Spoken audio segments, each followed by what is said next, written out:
this is definitely one of those elbow fulcrum episodes right here. So, let's just kind of talk about something that I want to talk about really quickly, if that's okay with you. And if it's not, then I'm not sure why you're watching this right now, but it's okay, I understand. One of the things I've always found very strange about Babylon 5 that I have never felt from any other show is that, at least on a regular basis, I mean, sometimes I'd see this on an episode-to-episode basis, is I'd finish the episode, right, or I'd be going through the episode, and I'd look up, and I'd notice that we're about halfway through. Like, I look at the timer, and I've got the little time bar, and it's like, hey, you are halfway through the episode. And I'm like, well, that's odd. It feels like the episode just started. It's because as the show finally gained its footing, and the actors finally figured out how to act around each other, and the directors finally figured out how to really present the material, and the writing really started getting the momentum going, what you have is a series of events that don't feel plotting. That there's a lot of establishment and a lot of moving forward, because most episodes are not designed to be self-contained. Because each episode is part of an overall arc, right?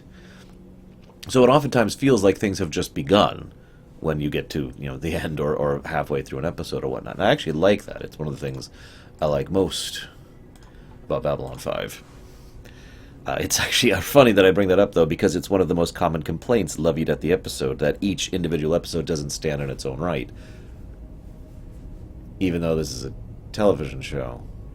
Anyways, difference of opinion, I get that. It was nice, speaking of continuity, to see some follow-through of the mini-packs thing. The Ministry of Peace going after a guy literally for putting up a thing saying, like just putting up a poster saying, down with President Clark. What I like about that is not only the fact that it's following through on the threat of Ministry of Peace, but the fact that it's mentioned this is not the first time this happened. In fact, it's happened a lot lately. And this is far more important, what is interesting is that they hit it a little bit too much on the nose, because the guy flat out says, I was just following orders. In other words, the presentation here is we've got another guy like Zach here, someone who is just not really a true believer in the Clark administration, or is someone who is getting kickbacks from the Clark administration and therefore pretends to be a true believer. This is just some guy who's just doing his job because it's what he was told to do. I mean, they redefined the rules, and it's my job to follow the rules, so I guess this is what I'm going to do now, kind of a mentality. Kind of terrifying, actually. I could probably do a whole discussion on the concept of just following orders, but I think we'll save that for later. So Ivanova does something very interesting at the beginning of this episode. I'm not going to discuss this in full, because I mean, it really is an entire discussion, but the willingness of Ivanova to basically sacrifice her career, her future, and very likely her life in order to murder Bester, in order to save the conspiracy of the Army of Light, was a very interesting move on her behalf. I've heard some people decry it. I've heard some people say that it was the wrong move on her part, and she was doing it just out of hatred or violence, which I don't agree with at all. It is my opinion that she was doing it because of a phrase she says to Sheridan not too long after the decision. There's always more of them than there are of us. And that phrase right there says so much about Susan Ivanova. Think about it. Think about how hopeless and helpless she must feel. Think about, as I've mentioned before several times, one of the major aspects of her character is the desire to be able to do, to fix or to help or to change circumstances, and being powerless being something that's an anathema to her. Think about the woman who understands just how much the Psi Corps has infiltrated EarthGov, and who now has absolute proof that Clark is an evil, murdering bastard, and, of course, is fully aware of the full extent of the conspiracy going home back Earth, and is aware of the fact that there's this greater overarching threat of the shadows, and, in other words, this is a desperate act by a desperate woman who does not believe it will succeed in really helping things. She is, in my honest opinion, willing to go through with this, not because killing Bester is really going to make things better. After all, they already had the plan in place to prevent him from scanning them, remember? They already had that plan ready to go. In fact, they had two plans. That's not why she did it. She did it because she saw a moment to strike out, to do something. And she knew it wouldn't be a big deal, and she knew it would basically be suicide. But that's okay, because then it's someone else's problem. At least she accomplished something, rather than just sitting here spinning her wheels. Little anecdote alongside that, by the way, with regards to the Bester thing. So, first of all, I'd just like to say it is always awesome to see more of Walter Koenig and as Bester in this show. And he does this episode pretty much perfectly. He gets under Garibaldi's skin pretty much the perfect way, the best possible way to get under Garibaldi's skin, by telling the truth. He actually does tell the truth to Garibaldi many, many times. And the two actually do have a pretty good chemistry together and work very well together as a team. And all of that is true. And Garibaldi cannot bring himself to acknowledge that, even to respond to it outside of just lobbing insults, because of how much he personally despises Bester. I'm reminded a little bit of Mr. Sloan over in Section 31, Deep Space Nine, Star Trek. Because, no, I'm not accusing the thing between the two. Let's just leave that alone. What I mean by that is, one of the interesting aspects of Julian Bashir's character is that he is an immense idealist, and that he was the kind of person who would look at Sloan and say, that's wrong, the end. But Bashir also had a huge flaw in his perspective. That is to say, he was intelligent, very, very intelligent. He was smart enough to recognize that Sloan was right, that kind of thing is something that is generally more beneficial than harmful, even if it is wrong. So Garibaldi, who is far less of an idealistic person than Bashir, dealing with Bester, who is far worse of a person than Sloan, you can see how that kind of lines up here, how Garibaldi would very clearly see that Bester does have a point, and would be even more disgusted by that truth, and not want to even acknowledge the truth of it, because, oh, really? People like you are necessary for our society? What is wrong with us? And that itself thematically ties back into Ivanova's decision. The idea that society itself is wrong. The idea that there's nothing that you can really do about it because taking out one person doesn't matter. One person isn't the problem. President Clark is not the problem. Bester is not the problem. It is the infrastructure that supports them. Remember, political power is, by definition, something that cannot exist in a vacuum. One person cannot have political power. It's impossible.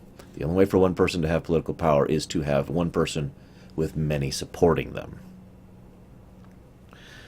I really do just want to praise Bester again. I'm sorry. He does a great job so many times. It must have been amazing for Bester, the character, to be able to come aboard Babylon 5 and have something that wasn't related to some big clandestine thing. I mean, it was, obviously. In fact, it was related twice. But the point is, it must have been so enjoyable for him to show up and be like, oh, thank God, I have a real crisis that isn't all about, Psy-Corps secrets or whatever, and it actually is a real threat to the station. Oh, that's going to be so great. I get to rub it in their face. It's going to be awesome. Like, I could just imagine him cheering about that back home. And, of course, it's so obvious when he actually tells him, I'm here to save your butts. And he's just enjoying the moment so much.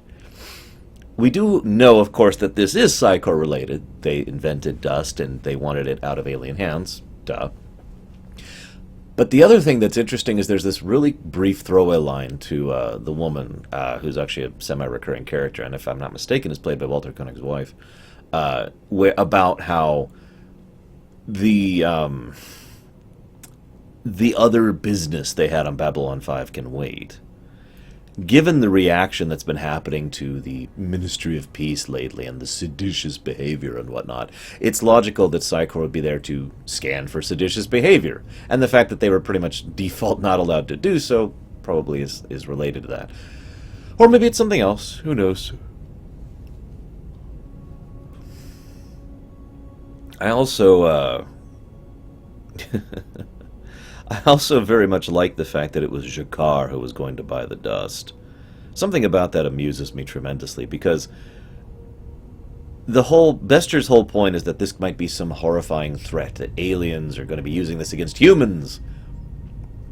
when that is completely not the truth. This was just another act on Jakar's behalf to try and support the Narn resistance to the Centauri. And yet, I don't think Jakar would have ever used this against the humans. In fact, it's even funnier because Jakar personally, and the Narn, well, some of the Narn in general, are probably more pro-human at this point than they have been prior to now. But, you know, we got to protect human interests. Damn aliens. I mentioned Garibaldi's, Bester's speech to Garibaldi about how people like us are, you know, relevant. That's an awesome speech, really it is. I also find it interesting how he turns around the pinata comment so perfectly, without even missing a beat. He's like, we need to do this, and business, and wait a minute, you think I'm a pinata? That means I'm a bright-colored thing with lots of candy for children. Thank you, Garibaldi. That's such a wonderful compliment you give me. I love it. I don't have actually much else to say about the Bester side of things. It was all good stuff. The obvious chemistry and the obvious fun interplay between Bester and Garibaldi is fantastic. I hope we see more of it in the future. The Veer and Londo and Jakar stuff, well, that's some interesting stuff. Veer's comment was very interesting to me. You know, Delenn, obviously Delenn is not the kind of person to subterfuge in her own particular way. She barely understands the concept. So she's sitting there and she says one of them is terrified and the other's a fool. Obviously referring to the Drazi and Londo in particular. And yet what's interesting is that Veer, once again showing that wisdom. It's so weird how wise Veer is. It's actually kind of unusual. Once again showing that wisdom, he comments that the hard part is telling which one is which. Once again showcasing not only Veer's wisdom, but his understanding of Londo. The fact that Veer is aware of what several other characters are. Garibaldi and Sheridan are good examples of how afraid Londo really is in his life. Now, Veer proposing the Minbari and Centauri interactions is very Veer. What I like about it is that we don't actually know what his proposal actually was. It's obviously some kind of increased interrelation between Minbar and Centauri Prime. But what I like especially about it is that after all his time amongst the Minbari, Veer is probably even more idealistic than he had been before. He had been getting a layer of cynicism to him. If you remember, that's one of the reasons Londo arranged for him to leave, so that he could grow and stop being a horrible person. And, of course, there's the out-of-character reasons for the fact that the actor playing Veer had his own thing going on, and so he couldn't come back full-time. So he kind of was a on-and-again, off-again character, and will be for some time, actually, until he comes back for a more permanent post. But I love the fact that Londo, at the same time as he completely shuts down Veer's ideas, he does so with an air of such joviality. I don't know if that's a word, I just made it up if it isn't. But he's very happy about it. Because from Londo's perspective, his plan's working perfectly. Veer is just as idealistic as he should be. This is exactly what Londo wanted, to preserve the Veer he knew and not allow him to descend like Londo himself had. This actually ties into one of his final comments to Veer towards the end of the episode. You remember where he's, during the vision, Londo is told to his face that the appointment is basically a joke. That, you know, nobody else wanted it. That your position here is a joke. And that everyone back here on Centauri Prime thinks of you as a joke. And Jakar, of course, loves that. But it first of all confirms flat out something that we have known all along. That Londo's position here was at the dead end of his career. That's what led to his being rock bottom, remember? And that's going to be relevant for something else I'll talk about in a moment. But it's also relevant in the way he interacts with Veer. Don't ever let them think of you as a joke, Veer. Londo very, very much wants Veer to turn out better than he did. Whereas Londo himself seems to think that he is unavailable, like it's impossible to leave the path he's on. We'll see where that goes. But I mentioned the appointment thing and I mentioned the Jakar thing. First of all, I want to say something. One of the things that JMS was very big on is obviously glorifying violence is something that is done commonplace in most aspects of reality. But one of the more uncommon things is showing violence as it really is. Now, I myself have spoken about how I don't like real violence, is what I call it. Because I know what real violence feels like. I know what it feels like to have someone slug you in the face as hard as they can. I know what it feels like to be beaten, you know. It is not pleasant. It is, in fact, very, very horrible, and very dark, and very ugly. Real violence I know this sounds very, very stupid, but it's amazing how many people don't think about this. Real violence is bad. Really, really bad. And so there was a bit of a thing where they were going to show some of that, but they didn't want to do it because you wouldn't really see how horrible it is that way. The same way most violence being shown on screen isn't shown as horrible. For good reasons, admittedly, but still. So instead, JMS has it so you see the after effects of violence. You see the Londo who can barely move, who has difficulty raising a finger, his eyes are closed and he's bleeding and he's shaking with fear and pain. We show the after effects to show that just how horrible this violence can be, how brutalized it is. It's a nice touch. And that leads to G'Kar entering Londo's mind and learning, I'm quoting JMS on this one, everything. It is very interesting to see this as a turning point in G'Kar's character. Not the first one, actually. He has had several turning points in his character arc. Because what I find very fascinating is, first of all, Londo very much tries to distance himself from Morden and the Shadows. He's, no more, I'm not dealing with them anymore. I'm not working with them anymore. The shame is so apparent in his voice and his face. And what's interesting is every shot that was shown was deliberately chosen to showcase how Londo didn't really, at the time, that Londo didn't understand what he was getting into. That Londo, though he made a terrible, horrible, disgusting choice, was horrified at the death of the Narns, was terrified at the thought of taking out the Narn homeworld. I mentioned that as well, and it's very important, because it has to do with how G'Kar himself reacts to Londo. He beat Londo. Of course he did. But then he entered his mind, and that's when he starts to have some understanding of Londo's position, some comprehension. It's so beautifully ironic, actually, because he speaks to Londo about how Londo must feel. Now that Londo feels as they did, Londo must understand what it means to be Narn.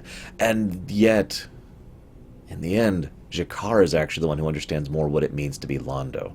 Because this episode, this is when G'Kar understands. This is when he hits rock bottom. It took 3 seasons. Londo was already at rock bottom at the beginning of the show, but G'Kar has descended and descended, and he has finally hit rock bottom. He understands the Shadow's involvement. He understands Londo's involvement. He understands that his hated enemies are not as hated as he thought or wanted them to be. He comprehends just how bad things have gotten. And then he sees his father. And there's an interesting question there. JMS goes out of his way to not make it clear if he actually saw his father's spirit or memory, or if it was just a hallucination. JMS leaves that up to us to decide. And the best part is, if you think about it, it doesn't matter. Either way, it has this, whether that is really his father or not his father, it has the exact same impact on G'Kar as a character. He even says it as much when he's speaking to Kosh. Oh, by the way, for those of you not aware, that was Kosh. I mean, they made it kind of obvious, but I've had some people question that. When he speaks to the other Narn, that's Kosh he's talking to. And that brings up a horrible question in its own right. Vorlon mentality. G'Kar feels trapped. Give me a moment to get up to this. I'm going to build up to this. G'Kar feels trapped because he feels has his duty and his responsibility to his hatred. I would argue, personally, at this point in time, G'Kar has lost most of his hatred. His personal hatred.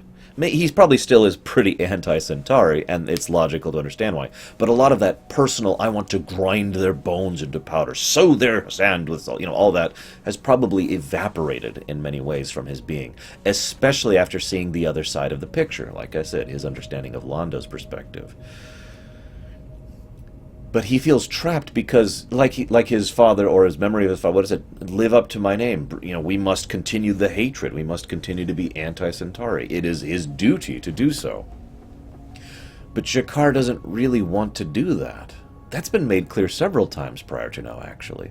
That he laments his own role in these things, and he does it because it is what is mandatory, what is required of him. He wants to be better than this. He wants a better future than this. You know what I'm going to point out here real quick? G'Kar's elatement when the Centauri Emperor wanted to apologize, and his attempt to immediately open up in friendship to Londo. You remember that? I want you to remember how elated G'Kar was in that scene. Because what a relief it must be to just be able to be told you can let go of that hatred. You can let go of that horrible burden. It's okay. And in that moment, G'Kar thought, I can finally let go of this burden and move forward. That's why I think G'Kar is the kind of person who doesn't really hold on to that anymore, who isn't at the point where he's like, who in his own moral center wants to be a peacemaker, wants to be the kind of person who unites people and is united with people. This is G'Kar at rock bottom. He now knows how bad things are. He knows that things were bad on the other side, too. He knows there's nothing he can do, and all of his thoughts of vengeance and ripping the secrets from Londo have only led him to the realization that his enemy is someone he can never hurt. At least by his own perceptive. He is at the bottom of the barrel. Oh, and he happens to be on dust. And that's how the Vorlons come in. Because what is one thing we've seen very, very, very clearly amongst the Vorlons? Oh, we'll help you through manipulation. We're not going to do anything. In fact, I think the only thing Kosh has ever done, ever, arguably, although there are some debate on this, is when he saved Sheridan. And even that was prompted. And that was, we had this discussion. That's either Kosh or the Vorlons, but I strongly think it was just Kosh, not the Vorlons as a whole. The Vorlons don't give a crap. The Vorlons are the kind of people who will gladly manipulate you, even to help you, but only if you make things perfectly convenient for them. It has to be just right. Because if it isn't, well, they don't care enough to bother. They don't really find you interesting enough to expend effort on their part to reach out to you, to help you, or even to manipulate you. There is no denying that Kosh manipulates G'Kar here. And Kosh is a Vorlon, but as I think we've established more than once, Kosh isn't quite a standard Vorlon. He doesn't think like the others do. And it is my interpretation that even though Kosh is a nicer person than most Vorlon, he still thinks like them. What I mean by that here is Kosh wasn't willing to reach out to G'Kar until G'Kar had made it convenient for him. Rock bottom, dust. These two things. That's when G'Kar was actually mentally receptive to what Kosh would have to say. The thing I like about that, too, on top of that, is that it is my opinion that Kosh, not the Vorlons, but Kosh in particular, reached out to G'Kar to help him. To help the organization, to help G'Kar push towards his new path and his new line of thinking, his next character arc, the next arc he's going to be going on. And if you notice, Andreas Katsoulas does a great job of portraying G'Kar after this incident. He seems at peace, understanding. He walks up to there in the court and he just says, guilty. I did it. I'm not going to try and politic my way around it. I'm not going to try and lie about it. I did this. He even seems grateful to Sheridan for speaking on his behalf, and very grateful to Garibaldi, who brought the freaking book to give back to him, to offer him that comfort. And then, of course, G'Kar says, no, it's okay. You keep it. I've got something else now. There's that new sort of enlightenment thing going on there. And it is certainly interesting to see that movement being pushed forward. That's about all I got for this episode. There was some other good interaction, like Londo showing some gratitude to Veer, Veer being there for him. He needs me.